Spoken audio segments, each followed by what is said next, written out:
Jornal da Univates, apoio cultural, Star Service, equipes especializadas, serviços eficientes e Unimed Vales do Taquari e Rio Pardo. Nessa edição do Jornal da Univates. Convenção CDL reúne cerca de 800 pessoas. Ações em caso de enchente é tema de reunião em Lajeado. Na série sobre bibliotecas, conheço uma biblioteca comunitária de Rio Pardo. E ainda hoje é o Dia do Imigrante. Confira histórias de haitianos que moram em Lajeado. Essas e mais notícias a partir de agora. O Jornal da Univates está no ar.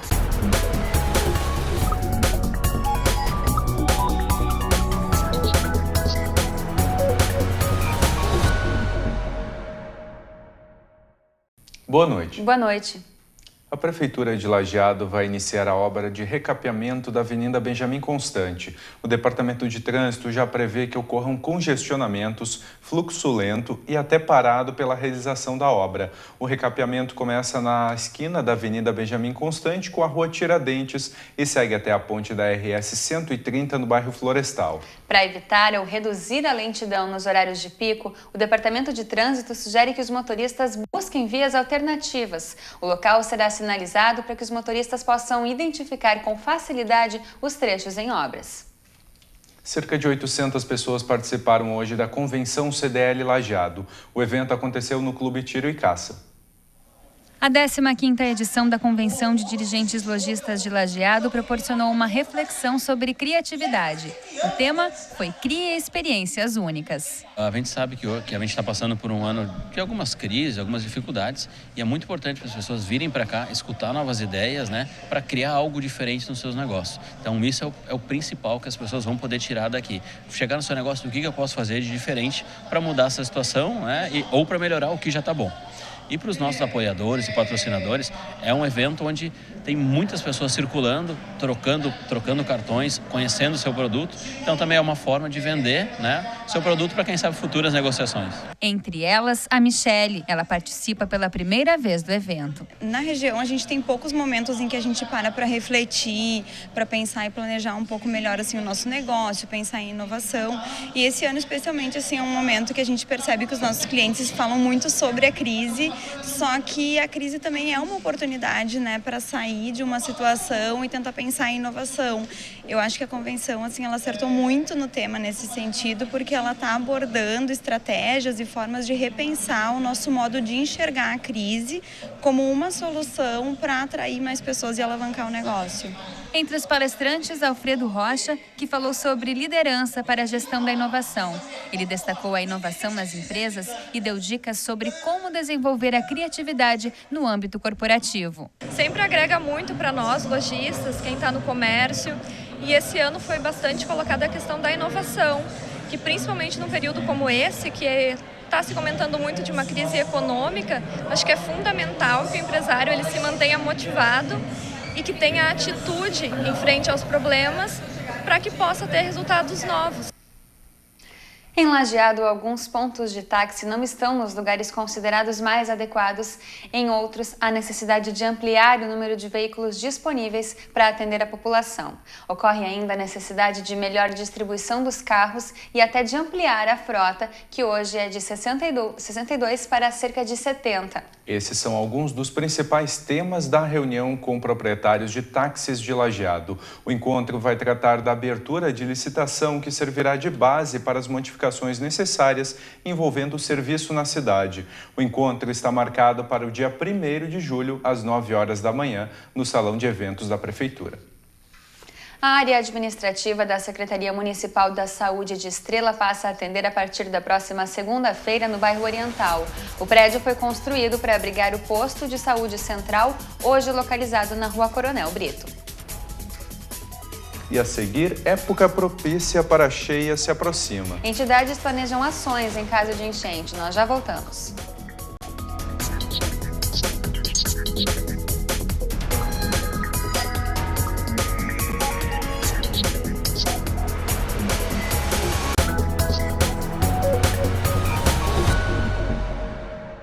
A quinta estudante beneficiada com a bolsa do Fundo 40 assinou o termo de convênio na manhã de hoje. No próximo semestre, o curso de Química Industrial passa a contar com Betina Biasibete, graças a uma iniciativa da Univates que busca beneficiar estudantes carentes. O projeto é mantido desde 2009, com doações feitas por funcionários e professores da Univates, que escolhem o valor com o qual desejam colaborar. Hoje, a instituição conta com a participação de cerca de 100 colaboradores que contribuem com diversos valores, podendo ser descontados como o funcionário desejar, mensalmente, por semestre ou então por ano. Assim, a estudante selecionada receberá 80% do valor do curso pago pelo benefício. Estão abertas até o dia 1º de julho inscrições para os produtores que quiserem participar da exposição de animais, que vai ocorrer durante a Feira de Indústria, Comércio, Agronegócio, Serviços, Cultura, Turismo e Esporte, a Estrela Multifeira 2015. Poderão participar animais de 4 a 20 meses para a produção de leite. Os interessados devem entrar em contato com a Secretaria Municipal da Agricultura pelo telefone 3981-1055. A Multifeira ocorre de 10 a 13 de setembro e esse ano estará em novo local, no Porto Municipal. O professor Eloni Salve comenta hoje sobre tecnologia de alimentos. O enfoque é a lentilha d'água, um alimento rico em proteínas. Boa noite, professor. Boa noite. Tema de hoje, tecnologia, né, e mais voltado à questão dos alimentos. Produzir alimentos no mundo inteiro tem sido uma preocupação secular. Como vamos alimentar um número crescente de pessoas no mundo inteiro? O jeito é aumentar a produtividade no campo, que já temos feito muito. No Brasil, nos últimos 30 anos, a gente conseguiu aumentar em menos de 20% a área plantada e aumentar em 3 vezes o volume de safras. Então, realmente, a gente conseguiu ampliar a tecnologia e a produção de alimentos no mundo. Mas as indústrias, forçadas, inclusive, por comportamentos um pouco mais naturais das pessoas que querem produtos mais amigáveis com o meio ambiente, produtos mais saudáveis, estão buscando fontes alternativas de produzir alimentos. E dentre essas fontes, uma que me chamou a atenção há poucos dias, é uma plantinha bastante comum no nosso meio, inclusive ela é de origem brasileira, mas está sendo desenvolvida tecnologicamente fora do país como uma grande fonte de matéria-prima, uma fonte de proteína de alto valor biológico para se substituir inclusive proteína animal, que se chama lentilha d'água. É uma plantinha muito minúscula, de até uns 2 milímetros de tamanho, praticamente invisível a olho nu. Ela é considerada até uma espécie de limo d'água, né, porque ela é muito pequena mesmo, mas é altamente rica em proteína. A empresa que está desenvolvendo e já está no mercado o produto, ela consegue extrair dessa planta 40% de proteína. Ou seja, ela é competitiva, inclusive, em proteína com a soja. E, em volume produzido por hectare, ela é muito mais produtiva do que a própria soja, que é uma das principais fontes de proteína vegetal que nós temos hoje no mercado. Então, essa proteína, ela já chega no mercado hoje com mais ou menos um percentual de pureza entre 60% e 70%, ou seja, proteína 60% a 70% e o resto próprias partes da planta. E essa empresa que lançou o produto quer chegar a 80% ou mais de pureza dessa proteína. Um dos fatores para aumentar a pureza é inclusive o próprio paladar dessa planta. Os cientistas comentam que ela ainda está com um pouco de gosto de grama, né? Ou seja, que para ser usada comercialmente, num produto, numa barra de cereal, num shake, em algum tipo de alimentação, num biscoito ou qualquer produto alimentício que a gente queira ter enriquecido com proteínas, você teria que botar outros sabores, como morango, chocolate, para disfarçar um pouco esse gosto verde, excessivamente verde que a plantinha tem. Mas já é uma promessa muito grande de uma produção em larga escala, de uma proteína vantajosa, ecologicamente correta, alimentarmente ela é muito saudável e nós teremos certamente outras fontes para descobrir e fontes que serão muito interessantes para a sociedade. Então, é interessante a gente ver que, às vezes, de plantas que a gente não dá nenhum valor, nem comercial, nem econômico e nem de outra forma, de repente ele se torna um produto que pode ser a salvação da lavoura, né? Então, a tecnologia avança e nos alimentos ela precisa avançar muito mais para alimentar uma população que se estima chegue a 9 bilhões de pessoas nos próximos 20 ou 30 anos. Na próxima semana voltamos com mais um tema de economia ou tecnologia. Obrigado, professor. Foi realizada ontem reunião entre membros da Defesa Civil e Conselho Municipal de Proteção e Defesa dos Animais de Lajeado sobre ações em caso de enchentes. Com o início do inverno, há previsão de chuva intensa durante os meses de julho e agosto e, com isso, as entidades trabalham para socorrer e abrigar animais em situações de emergência. O encontro foi na união das associações de moradores de bairros de Lajeado, participação de profissionais da área da saúde, meio ambiente, planejamento e agricultura. Nós temos um foco bem específico, que é em função de uma previsão de enchente para os próximos meses, né? Nós hoje vamos dialogar com a Defesa Civil para ver quais são as estratégias de acomodação das pessoas e de locais disponíveis para que se possa também fazer o acolhimento, principalmente de animais domésticos, em especial cães, que já da última situação de enchente que se teve, foi um número de quase uma centena de animais, né? E sempre dá um problema na última hora a gente ter uma dinâmica para lidar com isso. Então hoje a discussão é ver qual é de fato a previsão para enchente, qual é a expectativa, locais disponíveis para se alocar os animais e a questão de infraestrutura que a gente vai precisar para isso, caso ocorra esse fenômeno de fato com a intensidade que a gente está prevendo.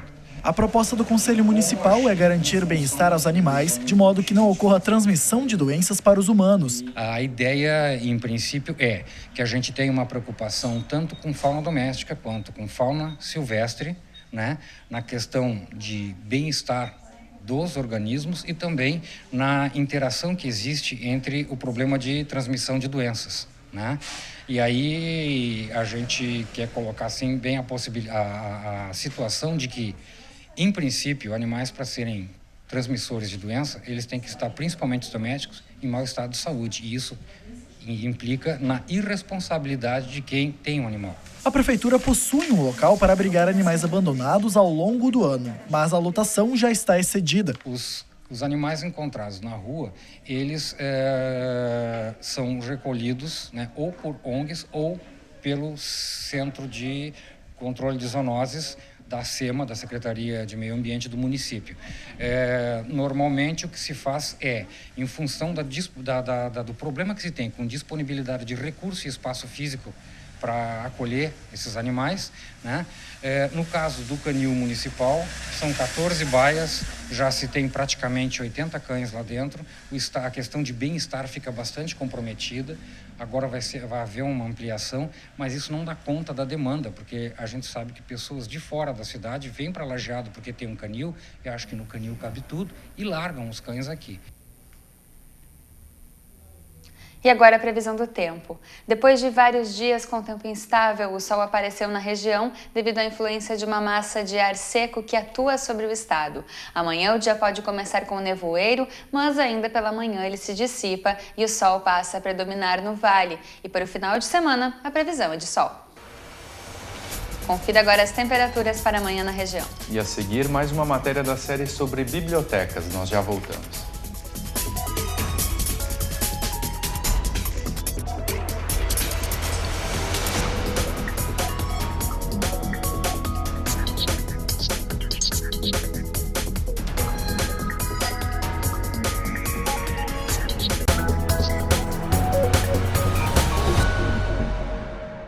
Após o endurecimento da lei seca em 2012, o percentual de adultos que admitem beber e dirigir nas capitais do país teve queda de 16%, segundo dados do Vigitel 2014. No último ano, 5,9% dos brasileiros dizem ainda manter o hábito de conduzir veículos motorizados após o consumo de qualquer quantidade de álcool, o que indica uma queda em relação a 2012, quando 7% dos entrevistados referiram cometer a infração. Outro indicador que já demonstra um possível resultado da aplicação da lei é a redução, pela primeira vez em 10 anos, no número de mortos no trânsito no país. Entre 2012 e 2013, o número de óbitos por vítimas de acidentes de trânsito passou de 44.812 para 42.266, redução de 5,7%. Serão sorteados nesse sábado, às 2 da tarde, os 448 apartamentos residenciais do programa Minha Casa Minha Vida no ginásio Professor Nelson Francisco Branquer. São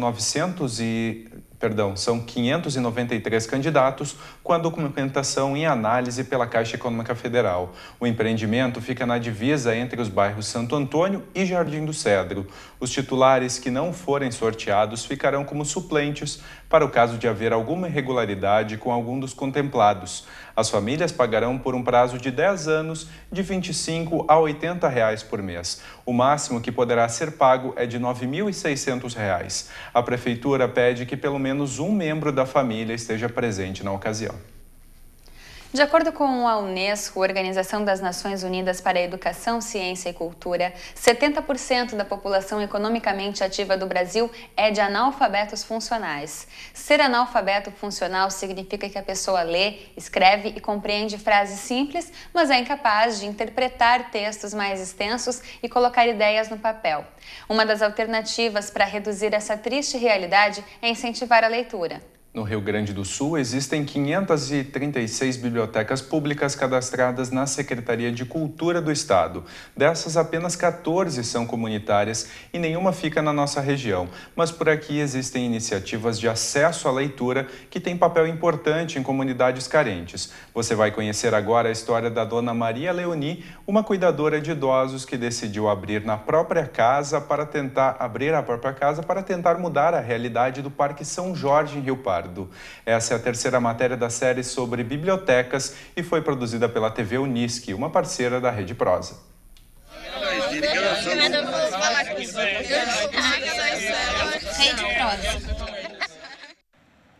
O Parque São Jorge é um dos bairros mais carentes de Rio Pardo. Segundo dados da Prefeitura, são aproximadamente 900 moradores. A localidade, que não conta com escola, também não tem pavimentação. E a rua de terra é o local para a diversão de muitas crianças. Esta cena sempre incomodou uma das moradoras aqui do bairro. E o problema nem era o barulho que vinha das ruas. A preocupação dela era com o futuro destes meninos. Por isso, ela decidiu abrir a própria casa e transformá-la numa biblioteca comunitária. Viúva, mãe de 9 filhos e tendo estudado somente até a 4ª série, a cuidadora de idosos, Maria Leoni, passou a ganhar livros de amigos e de pessoas que ela nem conhecia. Aos poucos, ela conseguiu mudar a rotina de algumas crianças do bairro.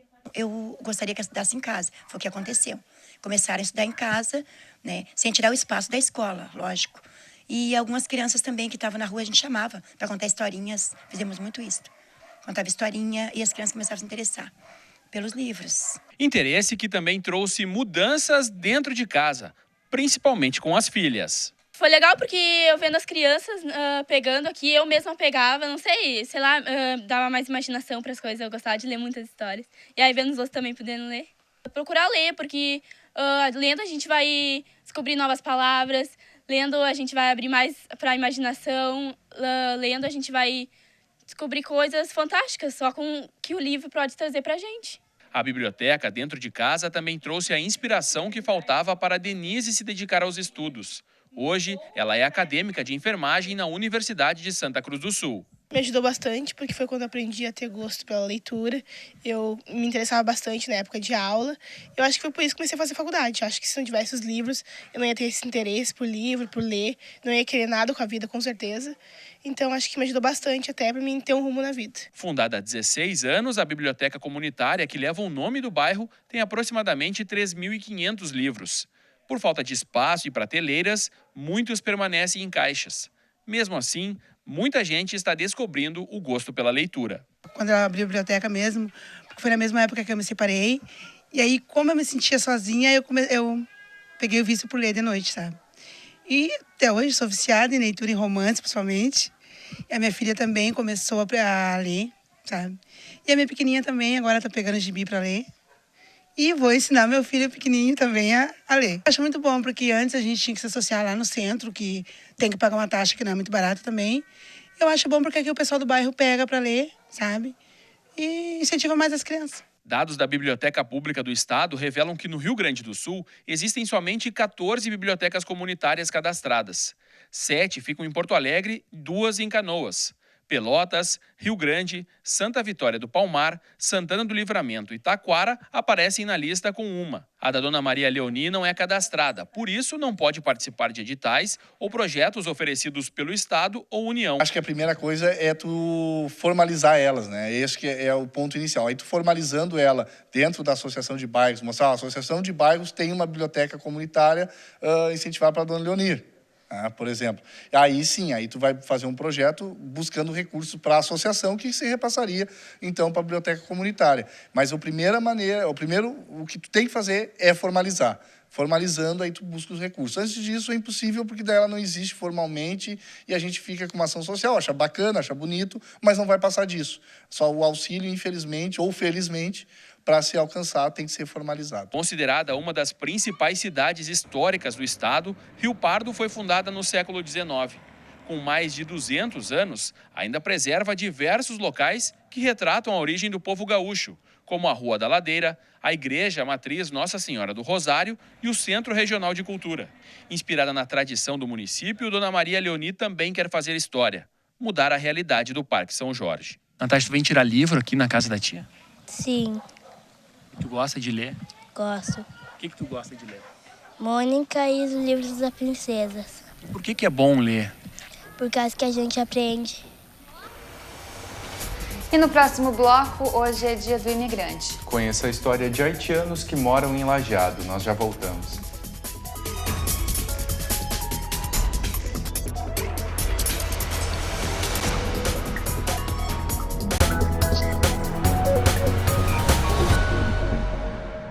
A nona rústica de inverno de Estrela está com inscrições abertas até 19 de julho na Secretaria de Esporte e Lazer.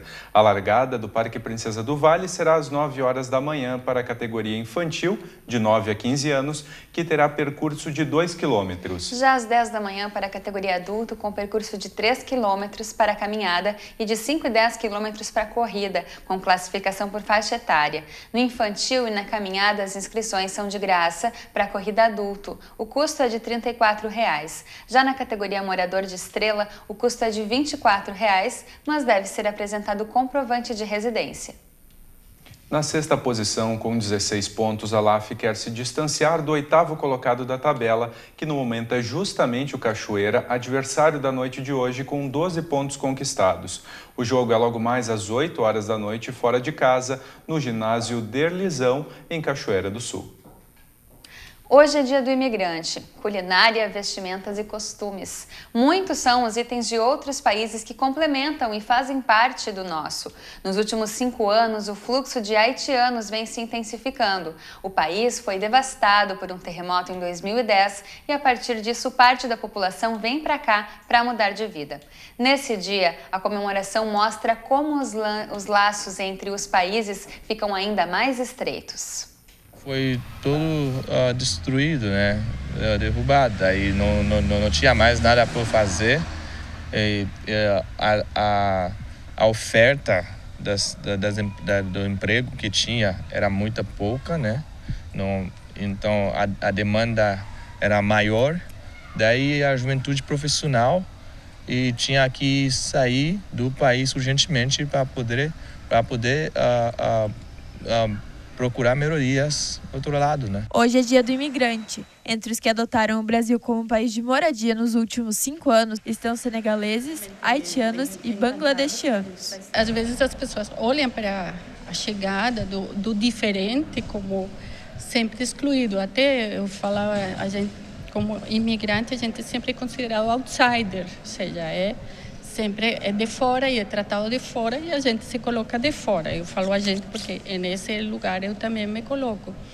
Mas eles, nessa relação de ser colocados de fora e tudo, de todas formas se incorporam na sociedade e contribuem para o crescimento da sociedade. Eles também estão desenvolvem atividades produtivas, se incorporam, de certa forma, na sociedade. O Centro de Referência de Assistência Social de Lajeado orienta os imigrantes com caminhos para os direitos sociais. Tivemos no ano passado uma demanda muito grande de imigrantes chegando de vários países, seja do Haiti, de Bangladesh, do Senegal, entre outros. Então, nós tivemos o suporte e até a contratação de um haitiano para dar o suporte na questão da língua, da comunicação. Futebol e café.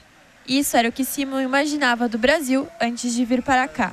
O haitiano de 26 anos estuda relações internacionais e fala 5 línguas. Eu era tradutor, ensinava também um pouco de inglês, então eu tenho facilidade de aprender línguas. Eu já tenho conhecimento na área, então comecei a aprender sozinho, pela televisão, os jornais, falando com as pessoas, no diálogo. E terminei o ensino médio aqui, no Brasil. Isso me facilita a entender melhor e falar um pouco melhor também. Ele mora com a mulher e as 2 filhas, assim como Abdias, que veio para Lajeado no ano passado. Dificuldades: o frio, pelo Haiti ser um país tropical, o emprego e a individualidade. No Haiti a gente é mais coletivo, né?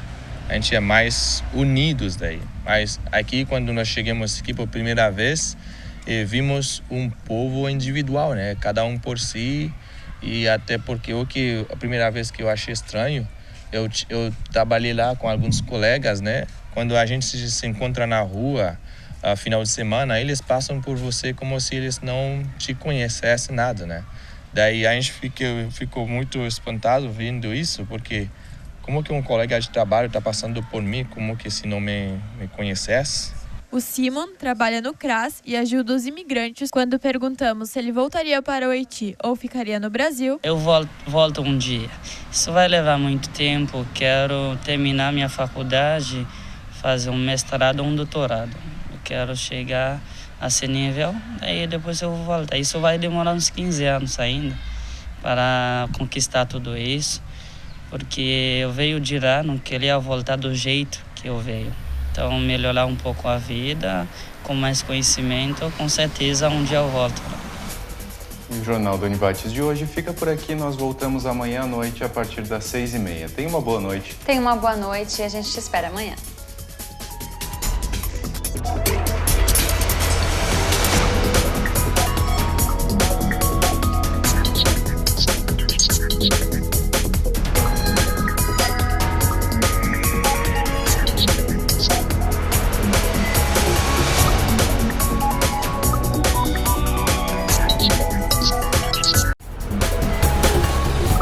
Jornal da Univates. Apoio cultural, Star Service, equipes especializadas, serviços eficientes. E Unimed Vales do Taquari e Rio Pardo.